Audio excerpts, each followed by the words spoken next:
جو لوگ روایات کی بنیاد پر تنقید کر رہے تھے ان کو روایات کی حقیقت سمجھانے کی کوشش کی تھی. یعنی یہ بتایا تھا کہ روایات کیا ہیں، ان کے باہمی تضادات کیا ہیں، ان کے تناقضات کیا ہیں.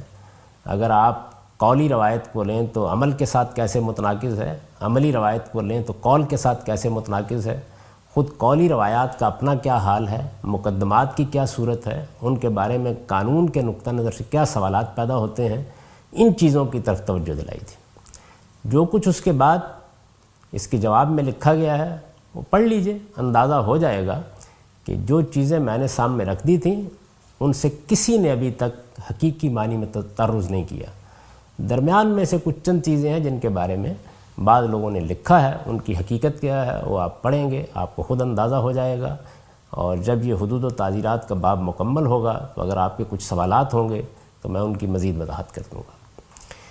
اس وقت جو بات میں عرض کرنا چاہتا ہوں وہ یہ ہے کہ امام حمید الدین فراہی نے اور استاذ امام نے اس کو کیسے دیکھا ہے اور اس فقیر نے کن کن پہلوؤں کی وضاحت کرنے کی کوشش کی. سب سے پہلی چیز جس کی طرف امام فراہی نے توجہ دلائی وہ یہ تھی کہ بنیادی طور پر غلطی کہاں سے ہو رہی ہے.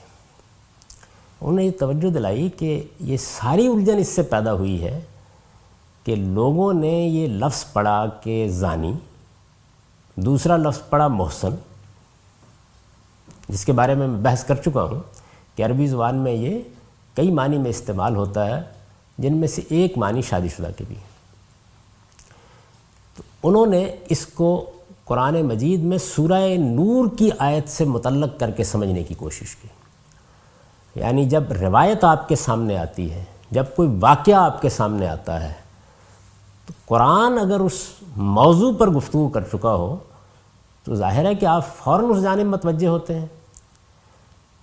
جب لوگ اس جانب متوجہ ہوئے، یعنی فقہا نے جب اس کو سمجھنا چاہا تو انہوں نے سورہ نور کی آیت کو اپنے سامنے رکھا، روایات کو اپنے سامنے رکھا، واقعات کو اپنے سامنے رکھا. زنا کی سزا، زنا شادی شدہ نے کیا ہے، غیر شادی شدہ نے کیا ہے. روایات میں چونکہ یہ چیز زیر بحث آ گئی تھی تو یہیں سے ساری الجھن پیدا ہوتی چلی گئی. انہوں نے یہ فرمایا کہ پورے قرآن کو سامنے رکھ کے دیکھیے، یہ ہو سکتا ہے کہ معاملہ اتنا سادہ نہ ہو جیسے اس کو لیا گیا ہے. چنانچہ انہوں نے توجہ دلائی کہ قرآن میں جن جرائم کی سزائیں بیان ہوئی ہیں ان میں سے ایک جرم زنا کا ہے، دوسرا جرم قذف کا ہے، تیسرا جرم قتل کا ہے، چوتھا جرم چوری کا ہے. لیکن ان کے ساتھ ایک اور جرم بھی بیان ہوا ہے اور وہ فساد فی الارض کا جرم ہے. اس وقت ہم اسی کا مطالعہ کر رہے تھے اور اسی سے یہ ساری بحث پیدا ہوئی ہے. انہوں نے یہ توجہ دلائی کہ اس پہ غور کیجئے کہ اس میں فساد فی الارض کی تعبیر اختیار کی گئی ہے، کوئی متعین جرم نہیں بتایا گیا. تو فساد فی الارض کن کن صورتوں میں ہو سکتا ہے؟ یعنی یہ بات تو سب لوگ مان رہے تھے کہ ایک چیز ہے چوری. میں گیا، میں نے جا کے آنکھ بچا کے کسی کا مال اڑا لیا، نقب لگائی، گھر کے لوگ سوئے ہوئے تھے، میں ان کا مال لے کے چلا گیا. یہ چوری ہے. یہی چوری یعنی مال ہی لیا جا رہا ہے، یہ جب سینہ زوری کے ساتھ ہوتی ہے تو یہ کیا چیز بن جاتی ہے؟ یہ ڈاکہ بن جاتی ہے. امام فراہی نے توجہ دلائی کہ دیکھیے ہوا کیا ہے. یعنی وہی چوری تھی، اس کے ساتھ جبر شامل ہو گیا. اس کے ساتھ کچھ لوگوں نے قانون کو ہاتھ میں لینے کی جسارت کی. وہ ڈرے مارے ایک چور کی طرح نہیں گئے گھر میں، تو سب نے مان لیا کہ یہ فساد فی الارض کی نوعیت کا جرم ہے. چنانچہ اگر آپ حدیث کی کتابیں پڑھیں، فقہ کی کتابیں پڑھیں تو میں اس واقعے پر تفصیلی گفتگو کر چکا ہوں جو عقل اور عرینا کے لوگوں کا واقعہ ہے کہ اس میں رسالت مآب صلی اللہ علیہ وسلم نے جب سزا دی تو سبھی لوگوں نے اس کو اس آیت سے متعلق کیا. یعنی انہوں نے کیا کیا تھا؟ انہوں نے اونٹ چرا لیے تھے، بیت المال کے اونٹ، یہ چوری ہے. انہوں نے چرواہوں کو قتل کر دیا تھا، یہ قتل ہے۔ اب یہ دیکھیے کہ یہ جرم مرکب ہو گیا۔ تو ایک تو عام طریقہ یہ ہے کہ چوری میں ہاتھ کاٹ دیجیے اور قتل میں گردن مار دیجیے، لیکن رسول اللہ صلی اللہ علیہ وسلم نے اس پہ اکتفا نہیں کی۔ میں اس کی تفصیل بیان کر چکا ہوں کہ کس طرح سے ان کو پکڑ بلایا گیا، ان کی آنکھوں میں گرم سلائیاں پھیر دی گئیں، ان کے ہاتھ پاؤں بے ترتیب کاٹ دیے گئے، ان کو صحرا میں پھینکوا دیا گیا، اور پھر وہ وہاں پانی پانی کرتے ہوئے دنیا سے رخصت ہو گئے۔ یہ صورتحال تھی جس نے علماء کو متوجہ کیا کہ یہاں معاملے کی اس طرح تحلیل نہیں ہونی چاہیے کہ یہ چوری ہے، یہ قتل ہے، بلکہ یہ ایک ایسا جرم ہے کہ جو ان عنوانات کے تحت نہیں آتا، اس کو سورہ مائدہ کی زیر بحث آیت کے تحت لا کے دیکھنا چاہیے۔ یعنی میں جس چیز سے توجہ دلا رہا ہوں وہ یہ ہے کہ چوری میں مال لیا جاتا ہے اور قتل میں جان لی جاتی ہے۔ امام فراہی نے یہ توجہ دلائی کہ یہی معاملہ آبرو کے ساتھ بھی ہوتا ہے، یعنی باہمی رضامندی سے بدکاری کا ارتکاب ہو گیا، اس کو آپ چوری کے مماثل سمجھ لیجئے۔ لیکن اگر راہ چلتے کسی عورت کی عصمت دری کر دی گئی ہے، اس کا متعین واقعہ وہ ہے جو میں عرض کر چکا ہوں کہ مدینہ میں خود رسالت مآب صلی اللہ علیہ وسلم کے زمانے میں پیش آیا۔ اس میں ایک خاتون، جیسے کہ ہم پڑھ چکے ہیں، مسجد کی طرف جا رہی تھی۔ ظاہر ہے کہ کوئی ایسا وقت ہوگا، ذرا منہ اندھیرے کا وقت ہوتا ہے، یعنی صبح کا وقت ہوگا یا رات کا وقت ہوگا۔ اس میں کسی شخص نے اس کے ساتھ بالجبر بدکاری کا ارتکاب کیا۔ آپ اس روایت کو نکالیے، میں اس کا متن آپ کو پڑھ کے سنا چکا ہوں۔ پوری روایت میں لفظ زنا استعمال ہوا ہے، یا زنا کے لیے جو تعبیریں ہیں وہ اختیار کی گئی ہیں، بالجبر کا لفظ کہیں استعمال نہیں ہوا۔ انگریزی زبان میں ہم جانتے ہیں کہ 3 لفظ موجود ہیں، یعنی کنواروں کے لیے جو بدکاری کا ارتکاب کرے ایک الگ لفظ موجود ہے، اور اگر کوئی شادی شدہ کے ساتھ کرے تو اس کے لیے ایک الگ لفظ موجود ہے، اور اگر بالجبر کیا جائے تو اس کے لیے ایک الگ لفظ موجود ہے۔ عربی زبان میں ایسا نہیں ہے۔ عربی زبان میں چونکہ ایسا نہیں ہے تو اس وجہ سے واقعہ بیان کرنے والا وہاں زنا ہی کی تعبیریں اختیار کر رہا ہے، لیکن واقعے سے خود معلوم ہو جاتا ہے کہ یہ جبری ارتکاب ہے، یعنی یہ رضامندی سے نہیں ہوا۔ تو انہوں نے یہ توجہ دلائی کہ جو چیز چوری کو ڈاکہ بنا کے فساد فی الارض کے تحت لے آتی ہے اور سبھی لے آئے ہیں، وہی چیز بدکاری کے معاملے کو بھی اگر اس میں مثال کے طور پر جبر شامل ہو جائے تو اس کے تحت لے آئے گی۔ ایک پہلو یہ۔ دوسری چیز جس کی طرف انہوں نے توجہ دلائی وہ یہ تھی کہ بعض اوقات ایسا ہوتا ہے کہ جبر تو شامل نہیں ہوا، لیکن مجرم اپنے حالات کے لحاظ سے اس جرم کا مبلغ بن گیا ہے، اس جرم کی اشاعت کا باعث بن گیا ہے، اس جرم پر اصرار کر رہا ہے، وہ جرم اس کی زندگی بن گیا ہے۔ تو اب امام فرائی کے الفاظ میں نکال کی ضرورت ہوتی ہے، یعنی ایسی صورت پیدا ہو گئی ہے کہ جس میں اب جب تک اسے عبرت نہیں بنایا جائے گا اس وقت تک اس فساد کا استحصال نہیں ہو سکتا۔ اس کی ایک مثال ہمارے ہاں اس وقت جو قتل کے واقعات ہو رہے ہیں، یعنی اگر آپ بالکل سادہ تعبیر اختیار کریں تو ایک بم سے جب لوگوں کے پرخچے اڑا دیے جاتے ہیں قتل ہوتا ہے، لیکن کیا یہ وہ عام قتل ہے جو ہوا کرتا تھا؟ یعنی ہے تو قتل ہی، لیکن یہ کس طرح کا قتل ہے؟ صاف معلوم ہوتا ہے کہ قانون کو چیلنج کر دیا گیا ہے، صاف معلوم ہوتا ہے کہ کچھ لوگ اپنے جرم پر اصرار کر رہے ہیں، صاف معلوم ہوتا ہے کہ یہ اصرار اس درجے میں پہنچ گیا ہے جہاں وہ ایک فلسفہ بن گیا ہے، وہ پورے نظام کو چیلنج کرنے پر اتر آئے ہیں۔ تو اب یہ سادہ قتل نہیں رہا۔ تو میں نے یہ وضاحت چند مثالوں سے کرنے کی کوشش کی ہے کہ فساد فی الارض کو ہم کس طرح سمجھیں گے۔ امام فرائی نے اس طرف توجہ دلائی اور یہ فرمایا کہ آیت کو آپ یہاں سے دیکھیے اور روایات کو اس آیت سے متعلق کر کے دیکھیے، ہو سکتا ہے یہ الجھن حل ہو جائے۔ آگے کے مباحث کیا ہیں اور ان الجھنوں کو کس طرح سے حل کیا گیا، ان پر اگلی نشست میں گفتگو کریں گے۔ اس نشست کا وقت ختم ہوا۔ اقول قولی ھذا واستغفر اللہ لی ولکم ولسائر المؤمنین۔